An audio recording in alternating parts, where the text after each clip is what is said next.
दोस्तों, मित्रों, प्रिय भक्तों, आप सभी का स्वागत है हमारे चैनल में। धनतेरस का अद्भुत रहस्य, तुलसी और माँ लक्ष्मी का अटूट संबंध। धनतेरस के शुभ दिन पर यदि आप एक छोटा सा कार्य चुपचाप कर लें तो माँ लक्ष्मी की कृपा से धन की वर्षा रुकने का नाम नहीं लेगी। ये उपाय इतना सरल है कि किसी को पता भी नहीं चलेगा, पर इसका प्रभाव 7 पीढ़ियों तक रहेगा। कहा जाता है कि स्वयं माँ लक्ष्मी ने ये दिव्य रहस्य अपने भक्तों को बताया था। दोस्तों, धनतेरस साल में केवल एक बार आती है, दीपावली से 2 दिन पहले। इस दिन स्वयं देवी लक्ष्मी पृथ्वी पर अवतरित होकर अपने सच्चे भक्तों के घर प्रवेश करती हैं। वे घर ही उनके चरणों से पवित्र होते हैं, जो स्वच्छ, सुगंधित और श्रद्धा से भरे होते हैं। लोग प्रायः समझते हैं कि धनतेरस का अर्थ सिर्फ सोना चांदी खरीदना है, परंतु ये दिन इससे कहीं अधिक गहरा अर्थ रखता है। इस दिन का संबंध केवल भौतिक संपत्ति से नहीं, बल्कि दिव्य ऊर्जा से है। अब आप सोच रहे होंगे कि तुलसी का धनतेरस से क्या संबंध? तो आइए ये रहस्य जानिए। प्राचीन काल में आर्ष्य मुनि एक गुप्त साधना करते थे, जिसे वे केवल अपने शिष्यों को ही बताते थे। उसी साधना का केंद्र थी तुलसी माता। तुलसी कोई साधारण पौधा नहीं, बल्कि देवी लक्ष्मी का साक्षात माध्यम है, जो घर में धन प्रवाह का मार्ग खोलती है। कहा गया है कि यदि धनतेरस की रात आप तुलसी में एक विशेष वस्तु को बड़ी श्रद्धा से बिना किसी को बताए बांध दें, तो धन की धारा इतनी तीव्रता से बहती है कि संभालना कठिन हो जाता है। रुके हुए व्यापार पुनः चलने लगते हैं, कर्ज समाप्त हो जाते हैं और खोया हुआ धन भी किसी न किसी रूप में लौट आता है। परंतु याद रखिए, ये कोई सामान्य उपाय नहीं, ये एक सिद्ध विधान है जो भाग्य को पलटने की शक्ति रखता है। इसे करने से पहले आपको समझना होगा कि धनतेरस और तुलसी के बीच ये दिव्य संबंध क्यों और कैसे जुड़ा है। धनतेरस की रात जब यमदीप प्रज्वलित किया जाता है, उसी क्षण तुलसी माता के आंगन में स्थित सूक्ष्म ग्रह ऊर्जा सक्रिय हो जाती है। यही वो क्षण होता है जब सच्चे मन से किया गया उपाय फल देता है और लक्ष्मी कृपा आपके जीवन में उतरती है। हमारे घर के आंगन में स्थित पवित्र तुलसी का पौधा केवल एक पौधा नहीं है, वो स्वयं माँ लक्ष्मी का दिव्य निवास है। जी हाँ, देवी लक्ष्मी उसी तुलसी में विराजमान रहती हैं। कहा जाता है कि धनतेरस का दिन जब एक और नकारात्मक ऊर्जा मनुष्य के भाग्य में आर्थिक बाधाएं उत्पन्न करती है, वही तुलसी उस ऊर्जा को संतुलित कर मार्ग खोल देती है। इसलिए जो लोग केवल परंपरा निभाने के लिए धनतेरस पर खरीदारी करते हैं, वे रीति निभाते हैं, परंतु जो धनतेरस की शुरुआत तुलसी से करते हैं, वे अपनी किस्मत खुद लिखते हैं। अब यहाँ एक गूढ़ सत्य समझिए, धन केवल मेहनत से नहीं आता, वो तब आता है जब सौभाग्य जागता है, जब आत्मा किसी ऊर्जा स्रोत से जुड़ जाती है। तुलसी वही महामंत्र है जो निरंतर ब्रह्मांड को ऊर्जित करती रहती है। ध्यान से देखिए, जिस घर में तुलसी रहती है, वहाँ बड़ी बीमारियां टिकती नहीं। आंखों में आंसू आ सकते हैं, पर पेट कभी खाली नहीं रहता। शिकायतें हो सकती हैं, पर दरिद्रता प्रवेश नहीं कर पाती, क्योंकि तुलसी वही द्वार है जहाँ से माँ लक्ष्मी स्वयं प्रवेश करती हैं। अब आइए उस रहस्य की ओर। धनतेरस की रात को तुलसी में एक छोटा सा गुप्त उपाय करना चाहिए। देवी लक्ष्मी कहती हैं, मैं तुलसी में केवल आती नहीं, बल्कि वहां स्थायी निवास बनाती हूँ जब भक्त मेरी कृपा से उस पौधे को पवित्र करता है। पर याद रखें, ये कोई सामान्य वस्तु नहीं, न ये चावल है, न लौंग, न इत्र, न सुपारी। ये एक प्रतीक है जो सही भाव से किया जाए तो जीवन में धन के द्वार खोल देता है। लेकिन इससे पहले इसके नियम और सावधानियां जानना आवश्यक है, क्योंकि जब कोई उपाय बिना विधि विधान के किया जाता है तो वो उल्टा भी पड़ सकता है।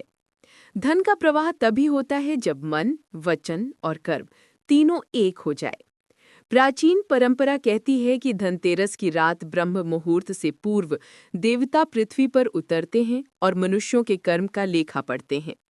उस समय तुलसी साक्षी बनती है, कौन योग्य है, कौन अयोग्य, किसे देना है और किससे लेना है। इसीलिए तुलसी में कुछ बांधना केवल एक क्रिया नहीं, बल्कि देवताओं को भेजा गया संदेश है। इसे पूरे श्रद्धा, मौन और एकाग्रता के साथ करें। अब ध्यानपूर्वक सुनिए। देवी लक्ष्मी किसी को भी प्रसन्न होकर आशीर्वाद दे सकती हैं, चाहे उसके जीवन में कितनी भी त्रुटियां क्यों न हो। रात्रि की अंतिम पहर यानी कि रात मध्य रात्रि लगभग 12 बजे जब पूरा घर शांत हो, तब मन ही मन ये प्रार्थना करें, हे तुलसी, हे विष्णु प्रिया, मेरे घर से दरिद्रता को दूर करो और समृद्धि के रथ को मेरे आंगन में स्थायी कर दो। फिर बिना किसी को बताए लाल धागे से एक गुप्त वस्तु बांध दे। अब प्रश्न है, वह वस्तु क्या है? वह है कपूर में डुबोया गया छोटा ताम्रखंड, तांबे का टुकड़ा। कपूर अग्नि तत्व का प्रतीक है और तांबा ग्रहों की ऊर्जा का। जब दोनों का संयोग होता है तब धन के मार्ग में बनी कर्मिक गांठें जलने लगती हैं। ये रहस्य किसी ग्रंथ में नहीं लिखा मिलेगा, क्योंकि ये गुरु परंपरा की अमूल्य वाणी है जो केवल योग्य शिष्य को दी जाती थी। धनतेरस का गुप्त उपाय। कहा जाता है कि बहुत समय पहले कुछ व्यापारी इस उपाय को गुप्त रूप से अंधेरी रात में करते थे। अगले ही वर्ष वे इतने समृद्ध हुए कि उनकी संपन्नता गंगा के प्रवाह जैसी निरंतर बहती रही। किसी ने भी इस रहस्य को किसी के साथ साझा नहीं किया, क्योंकि उनका मानना था कि यदि ये उपाय सबको बता दिया गया तो इसका प्रभाव कम हो जाएगा। यही कारण है कि ये चमत्कारी उपाय आज तक असंख्य लोगों से छिपा हुआ है। ध्यान रखें, तांबे का टुकड़ा केवल 1 ग्राम के बराबर होना चाहिए। उससे अधिक हुआ तो शरीर में क्रोध की अग्नि उत्पन्न होगी और कम हुआ तो इसका प्रभाव घट जाएगा। अब जानते हैं कि इसे कपूर में भिगोना कैसे है, क्योंकि यहीं से उपाय की शुरुआत होती है। सबसे पहले एक मिट्टी का कटोरा या दिया लें, उसमें कपूर रखें और तांबे के छोटे टुकड़े को उसके बीचों बीच दबा दें। ध्यान रहे, इसे अपने हाथों से न छुएं, किसी चिमटी या चंदन की लकड़ी की सहायता लें। फिर उस तांबे के टुकड़े को तुलसी के पौधे से बांध दें। उस समय कोई मंत्र ना बोलें, कोई इच्छा ना करें और ना ही मन में कोई संदेह रखें। बस मौन रहकर श्रद्धा से प्रणाम करें और अगले दिन तुलसी को जल अर्पित करें। अब ये सोचकर चिंतित ना हो कि कोई परिवर्तन दिखा या नहीं, क्योंकि परिवर्तन पहले सूक्ष्म जगत में होता है और बाद में दिखाई देने वाले संसार में। पहले महीने में कोई पुराना कर्ज अचानक लौट आएगा, दूसरे महीने में रुका हुआ व्यवसाय पुनः चल पड़ेगा और तीसरे महीने में आपको ये समझ नहीं आएगा कि इतना धन आ कहाँ से रहा है। कभी कभी लक्ष्मी का आशीर्वाद धन के रूप में नहीं बल्कि पशुधन, वाहन या संतान के रूप में भी मिलता है, पर इस उपाय से धन का सीधा प्रवाह आरंभ होता है। एक बात अवश्य याद रखें, यदि आपने ये रहस्य किसी को बताया तो उसका प्रभाव वहीं रुक जाएगा। और सबसे महत्वपूर्ण बात, जिन घरों में तुलसी का पौधा सूखने लगता है वहां ये उपाय भूल कर भी ना करें, अन्यथा परिणाम उल्टे हो सकते हैं। यदि आपका तुलसी पौधा सूख गया है तो धनतेरस या दीपावली से पहले नया तुलसी पौधा लगाएं, किंतु सर्वोच्च परिणाम वही प्राप्त होते हैं जहां तुलसी का पौधा पुराना, हरा भरा और जीवंत होता है। इसलिए तुलसी को कभी सूखने न दें। यदि उसका रंग मुरझाने लगे तो पहले उसके दोष दूर करें, फिर ये उपाय करें। जब तुलसी हरी भरी हो, मिट्टी नम हो और वातावरण पवित्र हो, तब वो आपके सौभाग्य की रक्षक बन जाती है। ये उपाय माता लक्ष्मी को आपके घर आकर्षित करता है। ये एक भिखारी को धनवान बना सकता है, एक व्यापारी को सम्राट बना सकता है और एक गरीब परिवार की दरिद्रता सदा के लिए मिटा सकता है। पर याद रखिए, इसे लोभ, भय या दबाव से ना करें, बल्कि श्रद्धा और विश्वास से करें। क्योंकि जब हम किसी उपाय को करते समय किसी को नुकसान नहीं पहुंचाते, मन में लोभ नहीं रखते, तब सच्चे अर्थों में धनतेरस हमारे लिए भाग्य का द्वार खोलती है। धनतेरस अमीरों का नहीं, बल्कि सौभाग्यशाली लोगों का त्योहार है। बहुत से लोग ये सोचते हैं कि इस दिन केवल धनवान लोग लक्ष्मी जी की पूजा करते हैं क्योंकि उनके पास धन है, लेकिन ये एक भूल है। धनतेरस का अर्थ है दैवीय सौभाग्य को जगाना और ये किसी के भी जीवन में प्रकाश भर सकता है। धनतेरस का रहस्य माँ लक्ष्मी को सच्चे मन से बुलाने का उपाय। हमेशा याद रखें, धन और लक्ष्मी दो अलग बातें हैं। भाग्य को समझ लेता है वही सच्चे अर्थों में समृद्ध बनता है। अब आप सोचेंगे, क्या ये कोई अंधविश्वास है? नहीं, ये श्रद्धा की कला है, ये ऊर्जा को बदलने का विज्ञान है।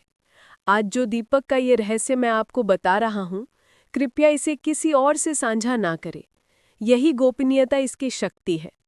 अब सुनिए, मैंने ये प्रयोग उसी भावना और उसी ऊर्जा से बताया है जैसे मुझे बताया गया था।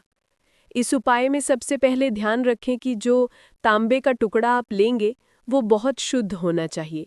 जब आप उस छोटे तांबे के टुकड़े को कपूर में डुबोते हैं या मिट्टी के दीपक या मिट्टी के कटोरे में रखते हैं, तो सबसे पहले उसे गंगा जल से धोएं। यदि गंगा जल न मिले तो गौमूत्र से शुद्ध करें। फिर एक लाल कपड़ा लें जो बिल्कुल स्वच्छ हो। और जब ये उपाय करें तो एक बात बहुत ध्यान में रखें। स्त्रियां अक्सर किसी बात को अपने माता पिता या पड़ोसियों से साझा कर देती हैं, लेकिन ये प्रयोग पूर्ण गोपनीयता में करना चाहिए। विशेष रूप से महिलाओं को ये उपाय अवश्य करना चाहिए, क्योंकि घर की असली लक्ष्मी बहू, बेटी या माँ ही होती है। उन्हें अपने घर की हर कमी और आवश्यकता का ज्ञान होता है। इसलिए जब वे पूरे विश्वास, भक्ति और श्रद्धा से ये उपाय करती हैं, तो परिणाम अत्यंत शीघ्र और प्रभावशाली मिलते हैं। ध्यान रहे, इस उपाय को केवल माँ लक्ष्मी और भगवान कुबेर की कृपा से ही सिद्ध करें। आज के समय में हर व्यक्ति किसी न किसी कठिनाई में उलझा हुआ है। किसी पर कर्ज का बोझ है, कोई संतान सुख से वंचित है, कोई नौकरी में पदोन्नति नहीं पा रहा, तो कोई व्यापार में असफल होकर हताश है। कहीं घर में कलह है तो कहीं बीमारी का साया हर समय मंडराता रहता है। ऐसे में इस धनतेरस पर ये उपाय अवश्य करें, क्योंकि मनुष्य जो भी कमाता है वो अपने परिवार के सुख के लिए ही तो कमाता है। पर जब घर में कलह और अशांति हो तो वही घर बिखरने लगता है। इसलिए माँ लक्ष्मी से इस धनतेरस पर यही प्रार्थना करें, हे माँ लक्ष्मी, मेरे घर का सदा एकत्व बनाए रखना, मेरे परिवार में कभी दरार न आने देना। यदि कोई विवाद या कलह हो तो तुरंत उसे शांत कर देना। मेरे परिवार को कभी टूटने न देना। जहाँ घर की लक्ष्मी यानी स्त्री प्रसन्न रहती है, वहाँ धन की देवी भी सदैव प्रसन्न होकर वास करती हैं। त्योहारों के समय कुछ लोग अपने ही घर की लक्ष्मी पर क्रोध करते हैं, उन्हें अपमानित करते हैं। ये अत्यंत अशुभ है। इस बार याद रखें, घर का वातावरण शांत, सकारात्मक और प्रेमपूर्ण रखें, क्योंकि माँ लक्ष्मी सोने चांदी से नहीं, मनुष्य के हृदय की भावना से आकर्षित होती हैं। वो व्यक्ति की दया, करुणा और पवित्रता को देखती हैं। माँ लक्ष्मी उन लोगों के घर सबसे पहले जाती हैं जो दूसरों के लिए भलाई करने की सोच रखते हैं। आपने देखा होगा, जो लोग समाज की सेवा करते हैं, दान पुण्य करते हैं, माँ की आराधना के साथ दूसरों की मदद करते हैं, वही सबसे संपन्न होते हैं। इसलिए इस धनतेरस पर एक निराश या असहाय व्यक्ति की मदद अवश्य करें। अगर कोई गरीब आपके द्वार आए तो उसका अपमान ना करें। संभव है वो स्वयं माँ लक्ष्मी का रूप लेकर आपकी परीक्षा लेने आई हो। उस गरीब व्यक्ति के रूप में अगर माता लक्ष्मी आई हो और आपने उन्हें अपमानित किया, तो समझ लीजिए आपने सिर्फ उस गरीब का नहीं बल्कि स्वयं माता लक्ष्मी का अपमान किया है। इसलिए ध्यान रखिए, माता आपको भी परखेंगी, क्योंकि केवल धन देना ही उनका उद्देश्य नहीं है। माता लक्ष्मी अपने भक्तों की परीक्षा कई रूपों में लेती हैं, कभी कष्ट देकर तो कभी स्वयं कष्ट के रूप में प्रकट होकर। इसलिए आगे से ध्यान रखें कि किसी भी स्त्री का अपमान ना करें, किसी के प्रति घृणा, द्वेष या बुराई का भाव ना रखें, किसी का दिल न दुखाएं। अपने शब्दों का चयन बहुत सोच समझ कर करें।